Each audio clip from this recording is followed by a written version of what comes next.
This is University Lecture.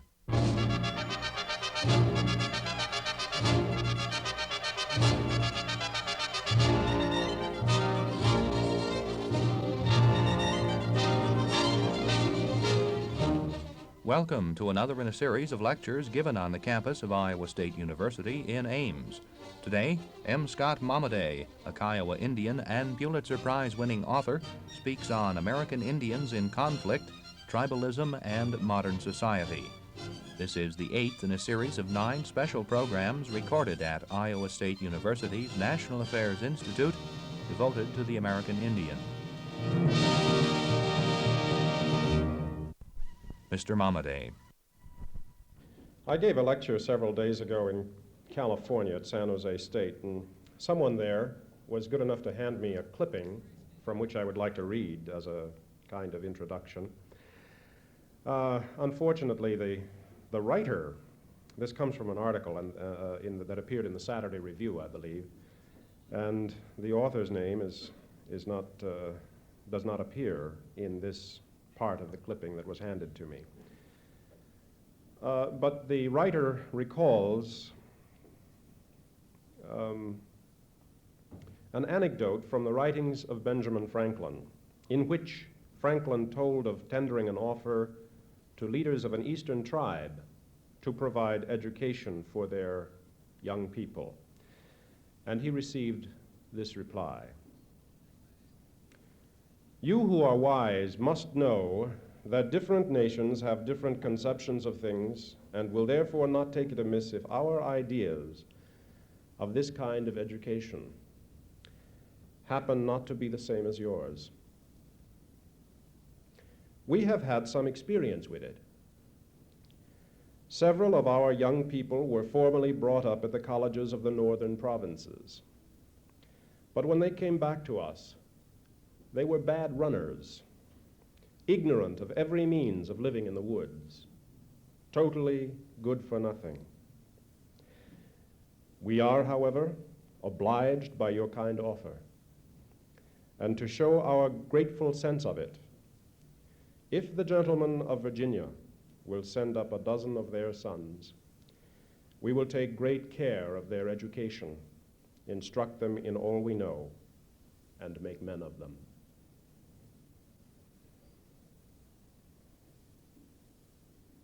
That's nice, isn't it? I'd like to talk to you this evening about, several matters. Conflict of one kind and another, morality. I'd like to talk to you a little bit about horses. I'd like to tell you something about the Kiowas. In 1946, I went to the pueblo of Jemez in north central New Mexico, and I lived there for the next several years, which are very important years to me, formative years, as they say. And in the course of my experience at Jemez, I picked up a little bit of the Tanoan dialect of the Pueblo language. And the people of Jemez have a formula for greeting. When one Jemez tribesman sees another, he says to him, "Ta mi," which means, "Where are you going?"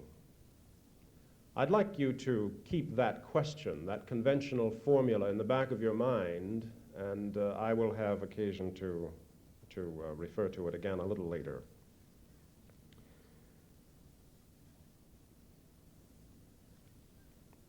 In the winter of 1833, the Kiowas were camped on Elm Fork, a branch of the Red River, west of the Wichita Mountains. In the preceding summer, they had suffered a massacre at the hands of another tribe, and Taime, the sacred Sundance doll and most powerful medicine of the tribe, had been stolen. At no time in the history of their migration from the north and in the evolution of their plains culture had the Kiowas been more vulnerable to despair. The loss of Taime was a deep psychological wound. In the early cold of November 13, there occurred over North America an explosion of meteors. The Kiowas were awakened by the sterile light of falling stars, and they ran out into the false day and were terrified. The year the stars fell is among the earliest entries in the Kiowa calendars, and it is permanent in the Kiowa mind. There was symbolic meaning in that November sky. With the coming of natural dawn, there began a new and darker age for the Kiowa people, and the last culture to evolve upon this continent began to decline. Within 4 years of the falling stars, the Kiowas signed their first treaty with the United States government.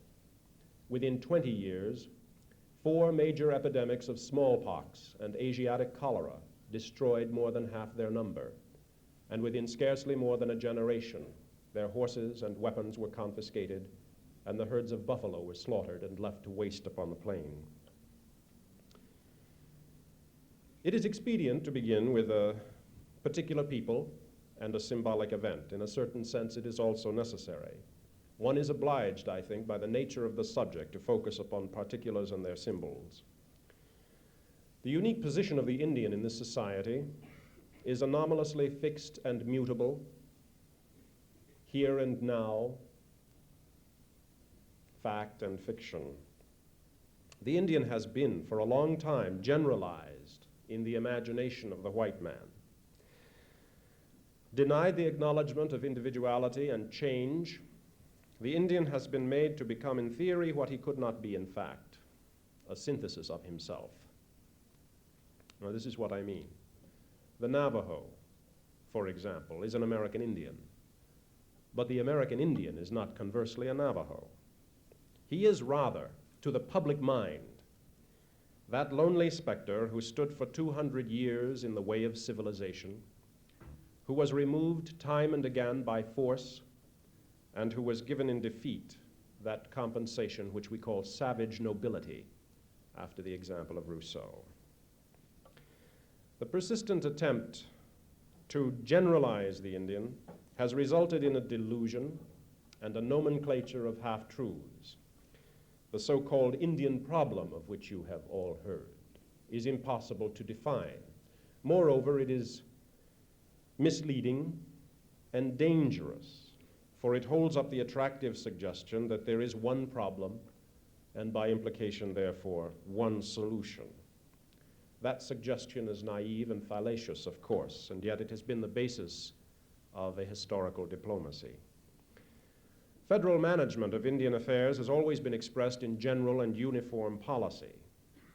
Predictably, that policy has had but slight and accidental relevance to a random majority of the Indian people, and none at all to a struggling, perhaps desperate minority. Diversity is said to be the principal barrier in the way of cultural assimilation. That may be true, and it may also be true that it will continue to be a barrier for generations to come. There are several hundred societies of Indians in the United States, as you know. There are over 100 living Indian languages. The history of white Indian relations conforms to a pattern which has come to be associated with the evolution of the democratic faith. A geographical expansion from east to west, and a succession of events which mark the development of American nationalism from the 17th century to the 20th. The outline of that pattern, the outlines, in fact, form the character of my own ideas on the subject of cultural conflict, cultural integration, and throughout these remarks I will try to hold a part of my attention upon that pattern for the sake of perspective. There is, I think, a meaningful symmetry in the shape of the past. But more important than the tangible history of white Indian relations is the interaction of ideas and attitudes which inform that relationship and transcend it. Those ideas and attitudes are on both sides matters of morality, matters of conflict, morale, and morality.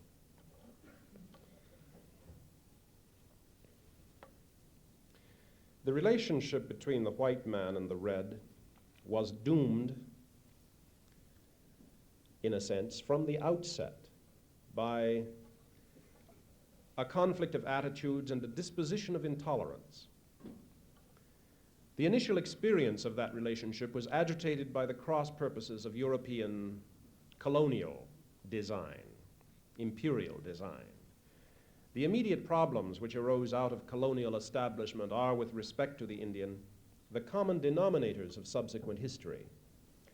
The question of Indian ownership of land, the development of natural resources, and an uncompromising determination on the part of the white man either to civilize the Indian, in quotation marks, or to exterminate him. Even so, there was no unanimity in the white man's approach. The Spanish were committed to a system of feudalism.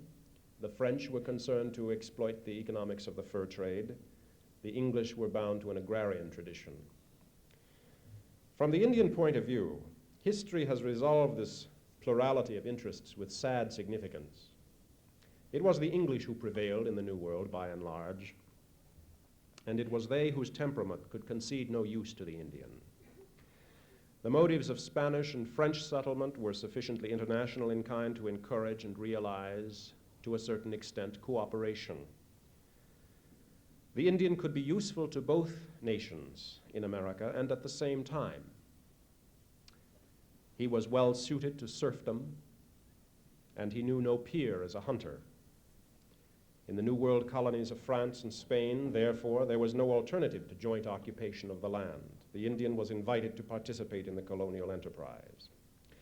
But the English could respect the Indian neither as hind nor hunter.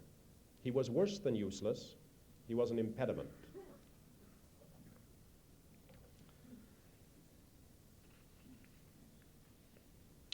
The Kiowas, who watched that strange commotion of the stars on the morning of November 13, 1833, were a people whose way of life was relatively new. It was a good life, inasmuch as it enabled the Kiowas to possess dignity and well-being.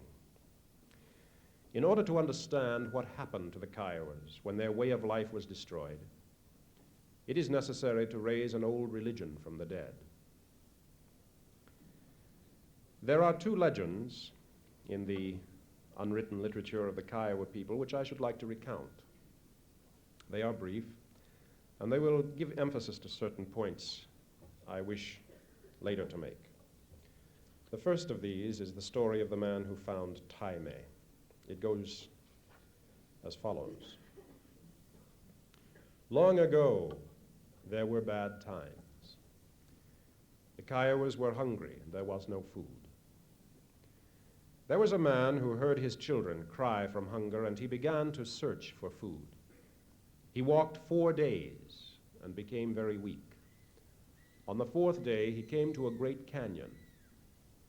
Suddenly, there was thunder and lightning. A voice spoke to him and said, "Why are you following me? What do you want?" The man was afraid. The thing standing before him had the feet of a deer, and its body was covered with feathers. The man answered that the Kiowas were hungry. "Take me with you," the voice said, "and I will give you whatever you want." From that day, Taime has belonged to the Kiowas. The second story is that of two warrior brothers. On a raid against the Utes, one of two Kiowa brothers was captured. The other stole into the Ute camp and tried to set his brother free, but he too was captured. The chief of the Utes had respect for the man's bravery, and he made a bargain with him. If he could carry his brother on his back and walk upon a row of greased buffalo heads without falling to the ground, Both brothers would be given horses and allowed to return in safety to their home. The man bore his brother on his back and walked upon the heads of the buffalo and kept his footing. The Ute chief was true to his word, and the Kiowa brothers returned to their people on horseback. Now, I relate these stories not only because they are eloquent and venerable, but because they express the truest response to being that man can make. That is their essential value. They are the true reflections of that response, that most moral of human acts. These particular legends grow out of different times and different experiences, and they reveal different ways of thinking. Taime came to the Kiowas as they were about to enter upon the Great Plains. They had no horses, and they were preoccupied with the simple problem of survival. Their culture was based upon the principle of mobility, and they followed the herds of animals which grazed upon a seemingly boundless expanse of land. They knew no better than to hunt on foot with crude weapons. When they found rare moments in which to explain their world to themselves, they did so in terms of suffering and hope. The Taime myth is not an entertainment, nor even the journal of an old salvation. It is infinitely more. It is an emotional reaction to the elemental experience of being, the affirmation of an eternal reality behind all appearances. It is sacred. But in itself, myth is an inadequate expression of the human spirit. Ritual, that most ancient effort of man to fashion his very bone and muscle into essential prayer, enabled the Kiowas to have existence in a world that was beyond the capacity of the senses to perceive. With Taime came the Sundance religion. The Sundance was the great medicine dance of the Kiowas and of most other tribes on the Great Plains. It was held at least once each year at a time and place designated by the Taime keeper. All the bands of the tribe converged upon the Sundance place and camped in the presence of the great ancestral medicine. The institution of the Sundance was a concerted expression of tribal integrity.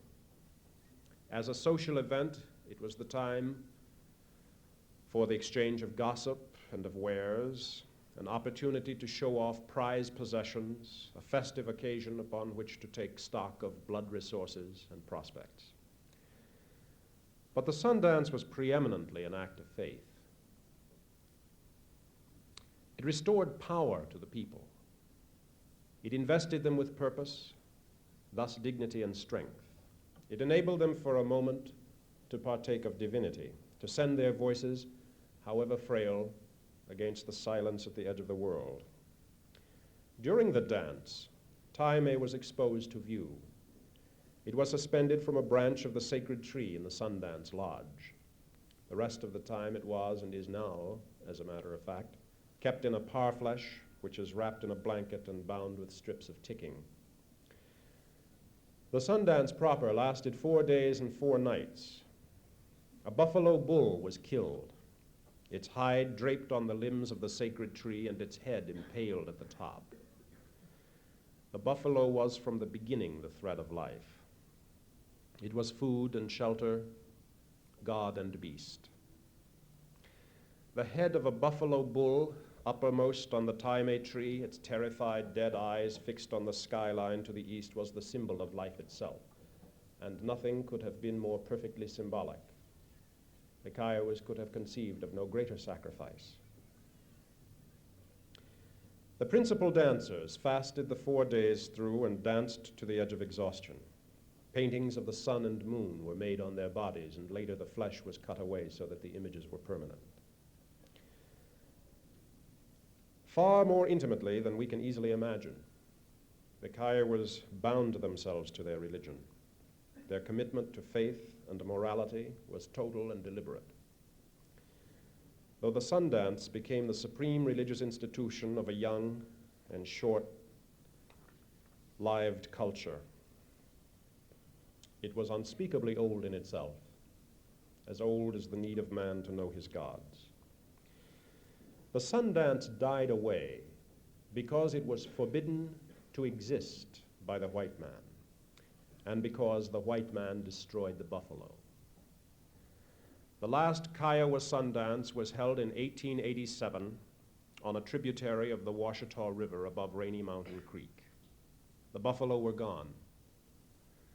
In order to have their dance, the Kiowas had to buy an animal from the domestic herd which Charles Goodnight preserved in Texas. In 1889, a Sundance was planned, but it was found out and prevented by the soldiers at Fort Sill. The Kiowas on that occasion were going to suspend an old buffalo robe from the sacred tree, for it was all they had.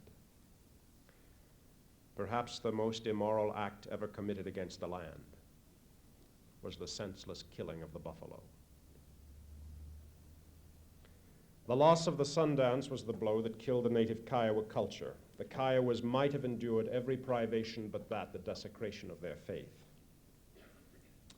Without their religion, there was nothing to sustain them. Subsequent acceptance of the ghost dance, of peyote, and of Christianity were, for the Kiowas, pathetic attempts to revive the old deities. They had become a people whose spirit was broken. My grandmother lived on Rainy Mountain Creek. It pleased her to dwell on the past, and her memory was keen to the day she died. On the last day of my last visit with her, she told me again of the red horse my grandfather trained to race. I've heard the story many times. The horse belonged to my great-aunt, but my grandfather trained it, and it was his to race. When the Sundance was gone, the Kiowas came together to race their horses. It was their social time. The red horse was the swiftest runner in the whole territory. Again and again, the Comanches and the Cheyennes and the Pawnees and the Caddos matched their finest animals against it, but it always won. Earlier by half a century, the red horse should have been anointed with the medicine of war. It should have been a hunter. When the red horse died, my grandfather placed its bones in a box and kept them in the barn. I can remember seeing them when I was a child. They were stolen some years ago. It is appropriate to speak of the red horse. It is by no means coincidental that it should have been in the foreground of my grandmother's memory, nor is it remarkable that my grandfather should have preserved the bones of a horse, or for that matter, that they should have been thought valuable enough to steal. The horse is the factor which accounts for the fundamental difference between the legend of the man who found Taime and the tale of the Kiowa brothers. In the earlier setting, before there were horses, the storyteller is sharply aware of his own frailty. He is inhibited by the eternal prospects of pain, hunger, despair. His mind is compelled to look beyond itself for meaning and for ease. It recoils from the present world and fastens upon another, a world of the imagination. All of this is quite turned around in the legend of the brothers. In the very motion of that story, there is a satisfaction in the here and now, an enthusiasm for the moment. This is not to imply that the reliance upon myth and religion has become less than integral. It is merely to observe that the storyteller has begun to find his own real world so various that it can fill and fascinate the whole mind.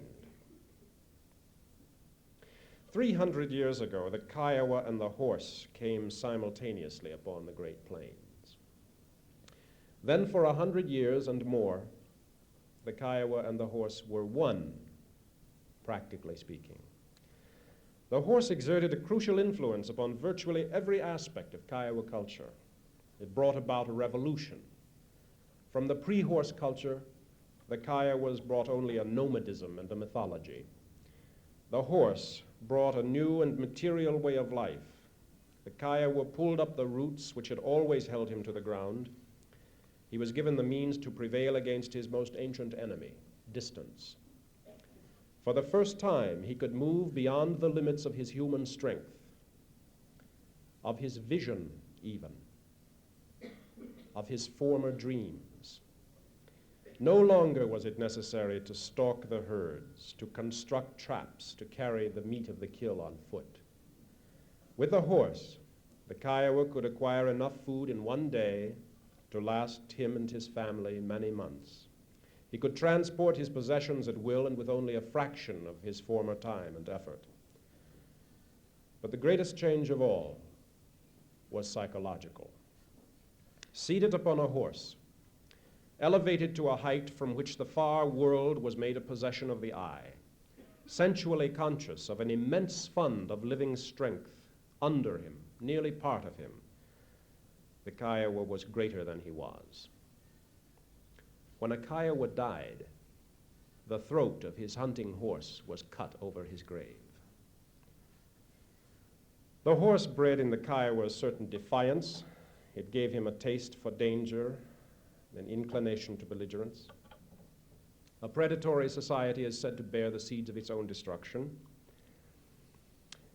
And even at the high tide of the horse culture, as it is called, when they were most warlike and most feared, the Kiowas could not defend all the quarters of their sway. They moved over a range of 1,000 miles in quest of quarrels and trophies. They resisted every attempt on the part of the white man to take their land, even after all resistance was known to be futile. When the principle of mobility by which they lived was stifled, when they were driven like cattle into the corrals at Fort Sill and their horses and weapons confiscated, the Kiowas degenerated. When the buffalo were gone and the sun dance was prohibited, they suffered the loss of their last hope, hope itself. Degeneration is said to be both the cause and effect of despair. The Kiowas had no immunity against the flood of alien forces which fell upon them in defeat. The white man's diseases ravaged them, his conveniences spoiled them, his liquor enslaved and corrupted them.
They had returned to the ground actually and symbolically.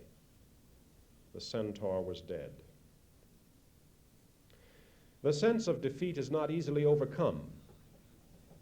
As do all unrelieved conditions of life, it becomes in time personal and definitive, almost welcome, almost comfortable. The moral nature of the force which beggared the Kiowas has changed but little in 200 years. The morality of intolerance, however, has become in our own time a morality of pity. The American people might well be sensitive on the subject of Indian welfare. The very survival of the Indian race in its homeland has been an inglorious, not infrequently desperate, journal of abuse and shame. The contact with the white man's civilization, it was all too clear at the turn of the century, had failed utterly to enrich the Indian. To the contrary, that civilization had debased him. Surely the white man was hard put to retain his image of the noble savage, for what he saw in actuality, if he dared to look, was not the creature of his imagination, but a poor, syphilitic, lice-infested wastrel whose only weapon against despair was alcohol. The death rate among Indians had begun to exceed the birth rate at the turn of the century. The reservations had at last become contagious colonies and concentration camps. The relaxation of intolerance and the rise of pity are significant footnotes to the evolution of an American morality. My colleague, Roy Harvey Pierce, who teaches on the San Diego campus of the University of California, has written a unique book on the Indian and the idea of civilization. He observes quite accurately that pity and censure have suffused our understanding of the Indian. He writes, "The historical fact is that our civilization, in subduing the Indian, killed its own creature, the savage. The living fact is that it has not yet been able entirely to kill the Indian, but having subdued him, no longer needs or cares to." End quote. As you know, the federal government has compiled a poor record of preserving Indian lands. In 1849, the management of Indian affairs passed from the War Department to the Department of the Interior, an agency largely concerned at that time with the task of dispersing public lands among private investors at nominal prices. In 1887, the year of the last Kiowa Sundance, Congress passed the Allotment Act, an act which provided for the subdivision of reservation land into individually owned parcels. With the changeover in federal management and with the passage of the Allotment Act in particular, the white man began systematically to take possession of the reservations. Allotment was an obvious and efficient means of land robbery. The mechanics of allotment were simple. The owner was required to hold possession of the land for a period of 25 years. Then he was permitted to sell. If he should die, the allotment was to be divided equally among all his heirs.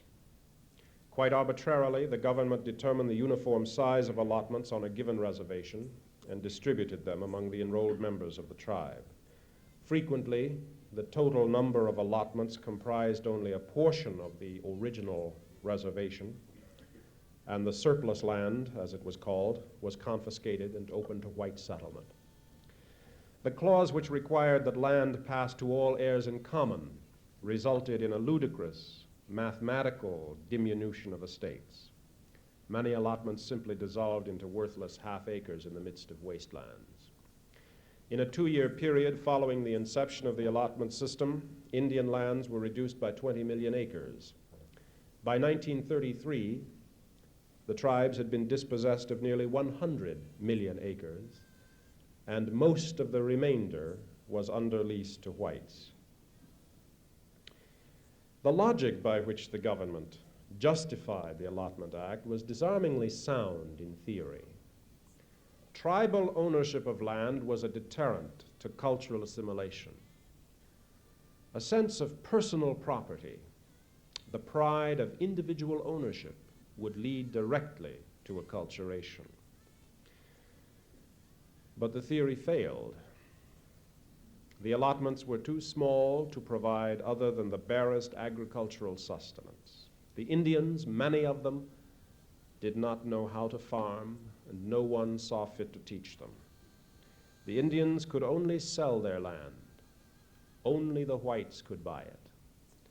The land passed from Indian ownership seemingly by a process of natural law. With the Second World War, and with the prosperity which has followed, the national conscience has shifted again with respect to the Indian. The morality of pity has begun to take on the quality of impatience. The late climate is a curious hybrid of historical notions. On the surface, it resembles that prejudice which stems directly from the Puritan assumption that the Indian is a passive and even obstructive force in the national life. On the other hand, it has been informed by the humanitarian temper of the 19th century. The contemporary white American is willing to assume responsibility for the Indian.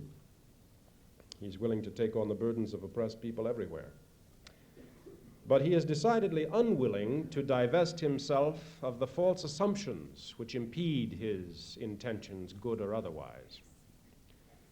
He is an ambiguous, even contradictory man. The relocation program is a more recent attempt by the Bureau of Indian Affairs to accelerate integration.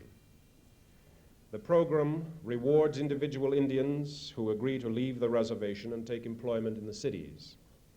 The rewards of urban civilization, however, cannot compensate for the loss of tribal identity.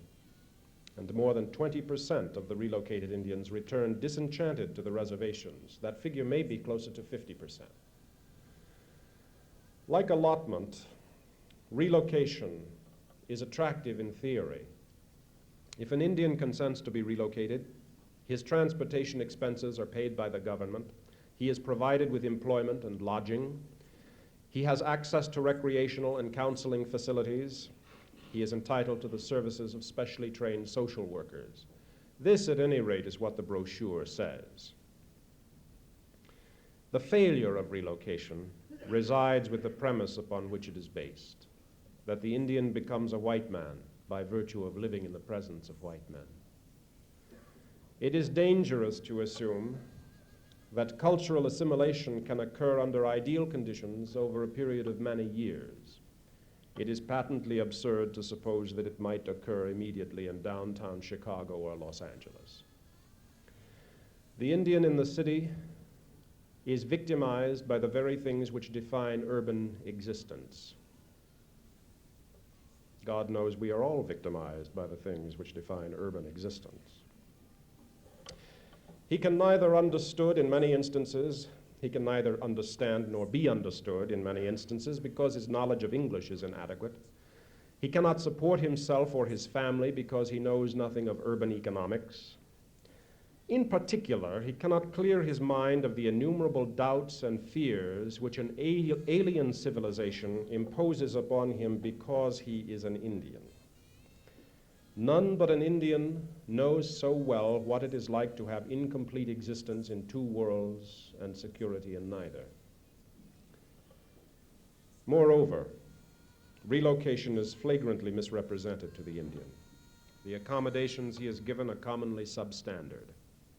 The ratio of social workers to relocated Indians is grossly inadequate.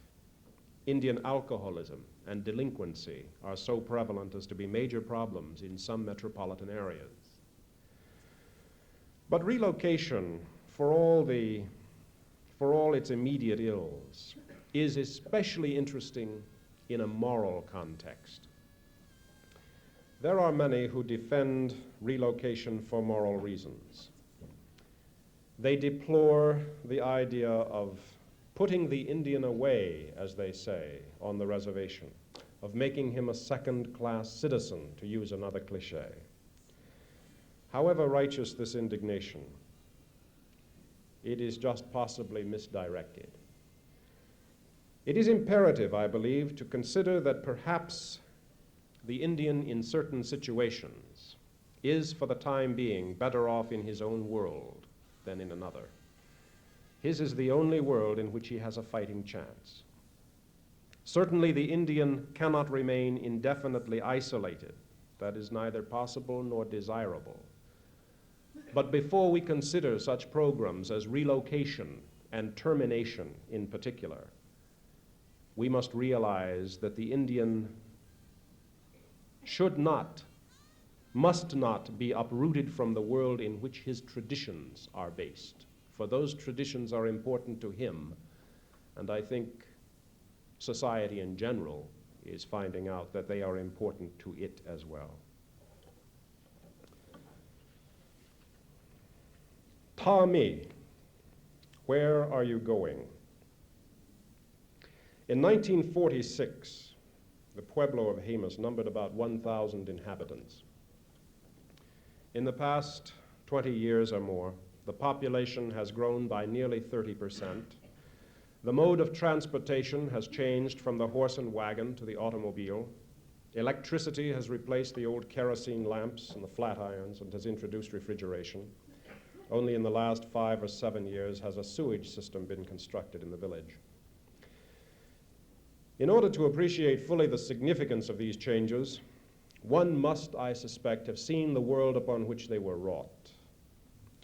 The forces of civilization and progress have moved across the Pueblo like a glacier, and in their path, nothing can ever be the same again. Convenience has brought the old attendant ills. Alcoholism has become a menace of frightening proportions.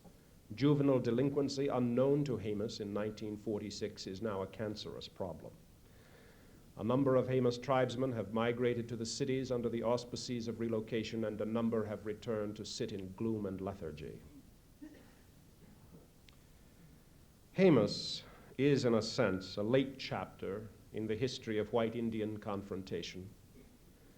In adherence to that pattern of which I spoke earlier, the age-old cultural conflict now centers most obviously, I think, upon the sedentary reservations of the Southwest. In a sense, the Pueblos of the Rio Grande Valley are among the most anachronistic clusters of humanity in the world. In spite of the influence which the modern world has exerted upon them, they remain islands of refuge in time and space, committed absolutely to the principles of independence and isolation. For 300 years, the Pueblos remained nearly impervious to the white man's interference. But since the Second World War, and with the currency of such concepts as relocation and termination in particular, the old ways are being lost, sure enough. The sense of temporality which lately pervades the old costumbres, one tells himself, is an illusion, produced by the uncomfortable conviction that beyond these sanctuaries, cultural extinction is imminent. There is in the Indian towns also a sense of timelessness and peace. No one who has watched the winter solstice ceremonies at Jemez can have failed to perceive the great spiritual harmonies which culminate in those ancient rites. None who has heard the deep droning concert of the singers and the insistent vibration of the drum can have mistaken the old sacred respect for sound and silence, which makes for the magic of language and literature. More symbolic of these events, more symbolic of the cultural spirit, as far as I'm concerned, is the race which is run at dawn before the spring clearing of the irrigation ditches at Jemez. The course is south of the town on the old wagon road which runs to San Isidro. It is a stick race. The runners imitate the cloud people who fill the arroyos with life-giving rain and keep in motion with only their feet a stickball, which represents the moving drift at the water's edge. The first race each year comes in February, and then the dawn is clear and cold, and the runners breathe steam. It is a long race, and it is neither won nor lost. It is an expression of the soul in the ancient terms of sheer physical exertion. To watch those runners is to know that they draw with every step some elemental power that resides at the center of the earth,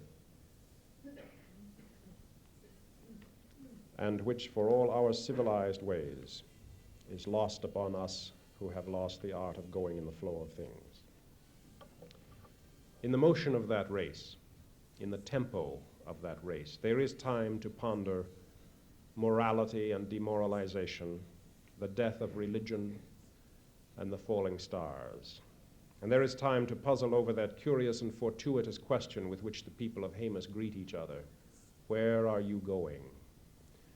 It is a question that we might put in our own mouths to ward off the immorality of indifference.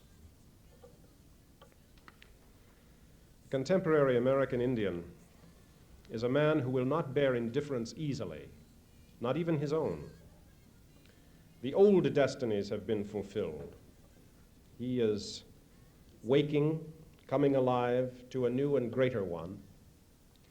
In the psychic context of his traditions and of his ancient tribalism and out of his long and continuing experience of conflict, he stands to realize himself honestly and well in the modern world. It is not inconceivable, in fact, that he might already have assumed a crucial role of leadership on the very fronts in which our survival seems most clearly threatened.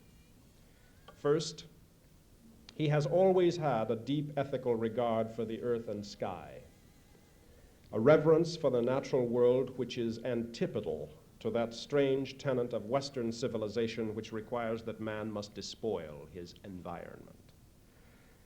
It is this ancient earth ethic, if I may call it that, of the Indian, that must inform all our efforts to preserve life on this planet. Secondly, he has, in the sense and spirit of tribalism, always known who and what he was. His integrity as a man and as a race has never been rent by generational or ideological divisions. That is to say, his racial experience has never been characterized, as has ours in recent times, by generation or credibility gaps. And he has never betrayed his own best idea of himself. Often against great odds, he has held on to his identity, his dignity, and his trust.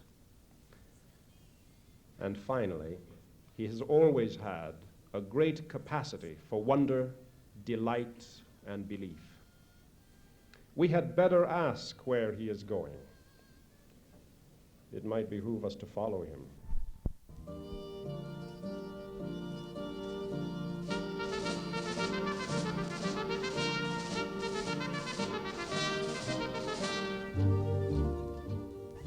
You have been listening to another in a series of lectures given on the campus of Iowa State University in Ames. Today, M. Scott Momaday, a Kiowa Indian and Pulitzer Prize-winning author, spoke on American Indians in Conflict, Tribalism, and Modern Society. This was the 8th in a series of 9 special programs recorded at Iowa State University's National Affairs Institute devoted to the American Indian.